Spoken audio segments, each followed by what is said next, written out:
इयम् आकाशवाणी सम्प्रति वार्ताः श्रूयन्ताम् प्रवाचिका निधिः तिवारी।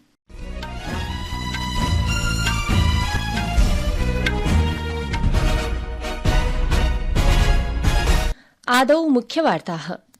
प्रशासनेन एकं राष्ट्रम् एकं निर्वाचनम् इत्यनेन सम्बद्धं विधेयकद्वयम् अद्य लोकसभायां प्रस्तुतम्।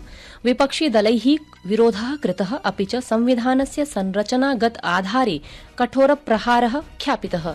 राज्यसभया अद्य भारतीय संविधानस्य 75 वर्षाणां गौरवशाली यात्रायां समायोजिता विशिष्टा चर्चा अग्रे समारब्धा।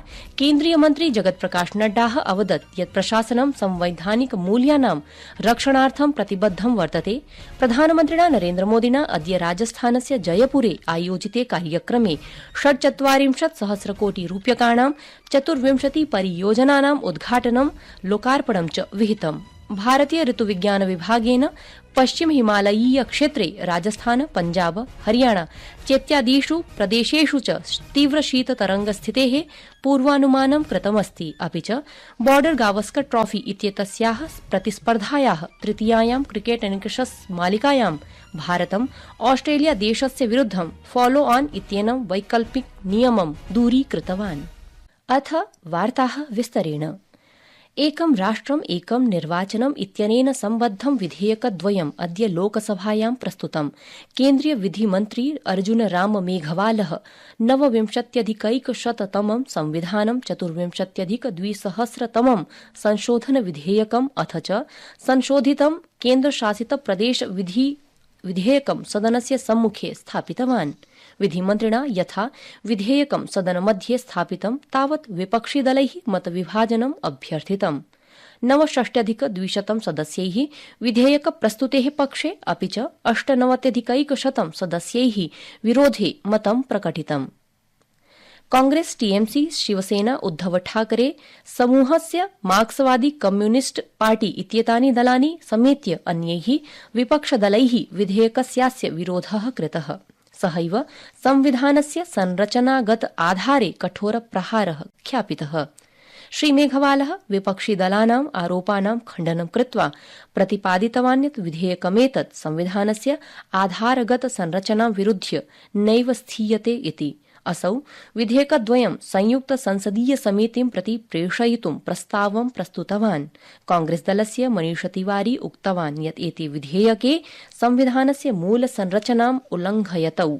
टीएमसी दलीयः नेता कल्याण बैनर्जी इत्येषः उक्तवान् यत् आभ्यां विधेयकाभ्यां राज्यविधानसभासनानां स्वायत्तता प्रभाविता भविष्यति। अत्रान्तरे केन्द्रीय गृहमन्त्री अमित शाहः प्रोक्तवान् यत् यदा एकं राष्ट्रम् एकं निर्वाचनमिति विधेयकं समागतं तावत् प्रधानमन्त्री नरेन्द्रमोदी सूचितवान् यत् विधेयकमिदं संयुक्त संसदीय समितिं प्रति प्रेषणीयमिति। राज्यसभया अद्य भारतीय संविधानस्य 75 वर्षाणां गौरवशाली यात्रायां समायोजिता विशिष्टा चर्चा अग्रे समारब्धा।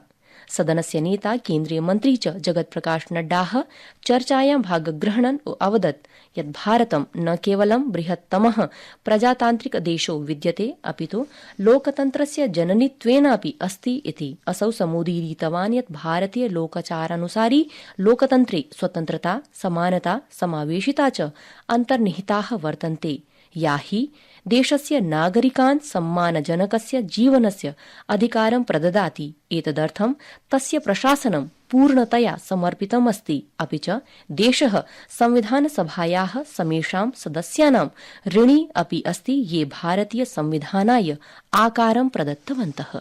On 5th of August 2019, abrogated Article 370, निरस्त कर दिया। सब लोग आके यहाँ बैठे हुए थे धरने पर। इतिहास इस बात का गवाह है कि आप किस कानून के लिए धरना दे रहे थे, किस कानून का विरोध कर रहे थे, किस लिए विरोध कर रहे थे। आज आदरणीय प्रधानमंत्री जी को मैं बहुत बहुत सिर से बधाई देता हूँ कि उनके सूझबूझ के कारण आज जम्मू कश्मीर भारत का अभिन्न अंग बन गया। संस्कृत वार्तायाः संस्करणमिदम् इदानीम् आकाशवाणीतः प्रसार्यते। सममेव कार्यक्रमोऽयम् आकाशवाण्याः अन्तर्जालपटले www.newsonair.gov.in इत्यत्र अथ च न्यूज़ ऑन AIR इति चलदूरभाषीयतन्त्रांशे अपि समुपलब्धो भविष्यति। प्रधानमन्त्रिणा नरेन्द्रमोदिना अद्य राजस्थानस्य वर्तमान सर्वकारस्य एकवर्षस्य पूर्त्यवसरे जयपुरे आयोजिते कार्यक्रमे भागः भजितः।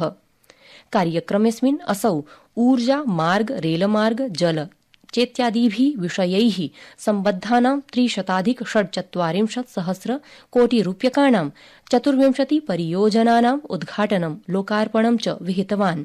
जनसभाम् एकां सम्बोधयन् प्रधानमन्त्री राजस्थानस्य सर्वांगीण विकासाय सर्वकारस्य प्रतिबद्धतां रेखांकितवान् तथा च राज्ये प्रगतेः त्वरिततायै डबल इंजन इति सर्वकारस्य भूमिकायाः उपरि बलं प्रदत्तवान्। अस्मिन् कार्यक्रमे राजस्थानस्य मध्यप्रदेशस्य च मुख्यमन्त्रिणौ अपि भागं गृहीतवन्तौ।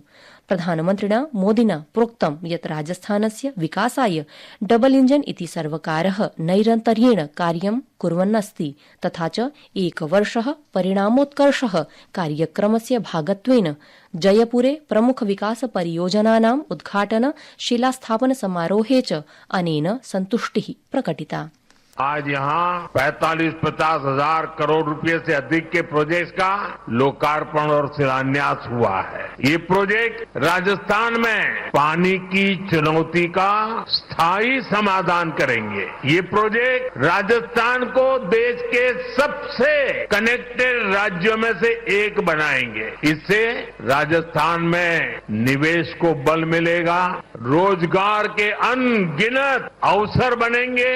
राजस्थान के टूरिज्म को, यहाँ के किसानों को, मेरे नौजवान साथियों को इससे बहुत फायदा होगा। भारतीय ऋतुविज्ञान विभागेन पश्चिम हिमालयीय क्षेत्रे राजस्थान, पञ्जाब, हरियाणा चेत्यादिषु राज्येषु च तीव्र शीत तरंगस्थितेः पूर्वानुमानं कृतमस्ति। आकाशवाण्या सह विशेष वार्तालापे भारतीय ऋतुविज्ञान विभागस्य वरिष्ठ वैज्ञानिकः सोमासेन रायः प्रोक्तवती यत् एतेषु क्षेत्रेषु तीव्र शीत तरंगस्थितेः गाम्भीर्यम् आगामिनं 7 दिवसपर्यन्तं द्रष्टुं शक्यते। केन्द्रीय प्रदूषण नियन्त्रण मण्डलस्य अनुसारं राष्ट्रिय राजधान्यां वायुगुणवत्ता सूचकाङ्कः 400 अंकात् अधिकः अस्ति, येन कारणेन वायुगुणवत्ता गम्भीरवर्गे अस्ति। प्रदूषणस्तरस्य तीव्रवृद्धेः अनन्तरं वायुगुणवत्ता प्रबन्धनायोगेन दिल्ली राष्ट्रिय राजधानी क्षेत्रे ग्रैप इत्येतस्याः योजनायाः 4th चरणं कार्यान्वितं कृतमस्ति। प्रदूषणस्य वर्धमानस्तरस्य कारणात् दिल्लीनगरस्य सर्वे प्राथमिकविद्यालयाः यावत् अग्रे निर्देशाः न प्राप्यन्ते तावत् कक्षा सञ्चालनस्य विधिद्वयं स्थाप्यन्ते। प्रशासनेन कृषकाणाम् आयवर्धनाय 6-सूत्रीय रणनीतिः निर्मितास्ति। कृषि कृषक कल्याण मन्त्री शिवराज सिंह चौहानः अद्य लोकसभायाम् एकस्य प्रश्नस्य प्रत्युत्तरे अवदत् यत् प्रयत्नानां परिणामाः सम्मुखे आयान्ति इति।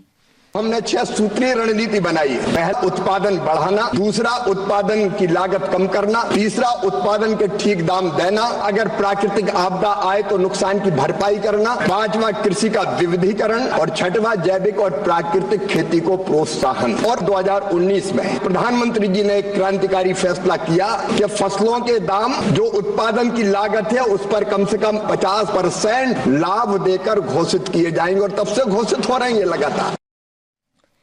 केन्द्रीय युव विषयक क्रीडा मन्त्री मनसुख माण्डविया इत्ययम् अद्य नवदिल्ल्यां फिट इंडिया साइक्लिंग ट्यूजडेज इत्येतत् द्विचक्रिकाभियानाय हरितध्वजं प्रदर्शितवान्। अत्रावधौ असौ समुचित स्वास्थ्यस्य महत्वं प्रबलतया प्रतिपादयन् उक्तवान् यत् केवलम् एकः स्वस्थ समाजः एव एकस्य समृद्ध राष्ट्रस्य विकासं कर्तुं शक्नोति इति। भारतं विश्वे स्मार्टफोन इत्येतस्य स्मार्ट दूरभाषस्य तृतीयः बृहत्तमः निर्यातकः देशः समभवत्। 19-2000 वर्षे भारतं 23 स्थाने स्थितम् आसीत्। बॉर्डर गावस्कर ट्रॉफी इत्यस्याः प्रतिस्पर्धायाः तृतीयायां क्रिकेट निकषस्पर्धायां भारतं ऑस्ट्रेलिया देशस्य विरुद्धं वैकल्पिक नियमं दूरीकृतवान् इति वार्ताः।